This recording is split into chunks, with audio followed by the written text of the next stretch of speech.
Comment ça va? Mon nom est Benoît Voyer. C'est un plaisir de vous retrouver. Jean-Guy Dubuc a longtemps été éditorialiste à la presse et dans divers journaux du groupe de presse de Power Corporation. Il est avant tout prêtre catholique. Avant d'œuvrer dans l'univers des médias, il a enseigné la théologie dans une université.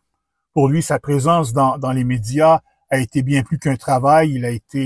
Ça a été sa mission de vie, sa mission de prêtre, qui est de porter l'Évangile, la bonne nouvelle. En 2001, comme il l'a souvent refait depuis ce temps, il me disait, il faut mettre le doigt sur le pourquoi de l'absence des intellectuels chrétiens sur la place publique, car cette absence commence à être catastrophique. Est-ce parce qu'ils n'ont rien à dire ou qu'ils n'osent pas le dire? Il faut cesser de penser que c'est la faute des autres, que ce sont les autres qui doivent prendre la parole, qu'on ne peut rien y faire ou autre prétexte semblable. Ce qui a toujours animé sa vie, c'est d'être utile. C'est d'ailleurs ce qu'il me disait il y a quelques années.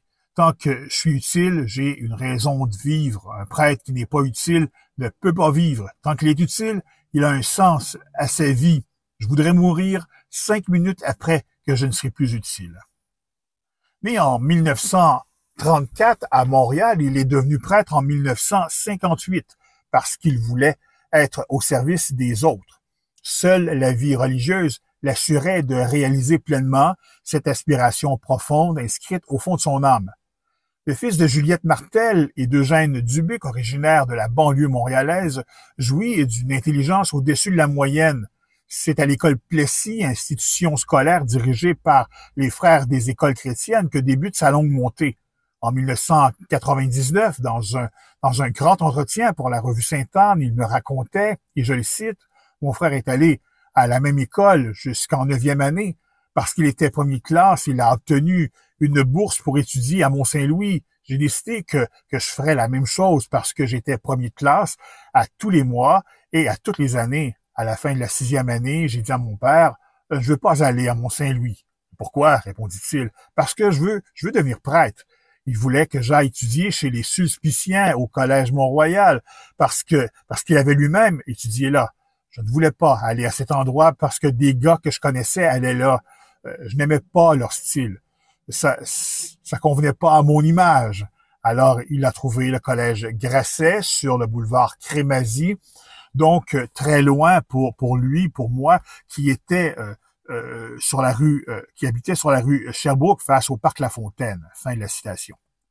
Jean-Guy Dubuc était vraiment décidé et motivé. Il faisait 45 minutes de tramway matin et soir. Ses cours commençaient à 8h15 et finissaient à 18h, presque 7 jours sur 7. Les élèves de ce collège étaient libres les mardis et jeudis après-midi. Le samedi, les cours finissaient à 18h et le dimanche, ils besognaient de 8h30 à midi. Il garde de très beaux souvenirs de cette époque. Il vit au sein d'une famille unie où tout concourt au développement intellectuel. Son père était professeur à l'élémentaire et maître de chapelle et dirigeait une chorale. Chez lui, il fallait chanter tous les soirs. Après le souper, ils allaient tous au salon et son père s'installait au piano. À 16 ans, en quête d'autonomie, il commence à travailler.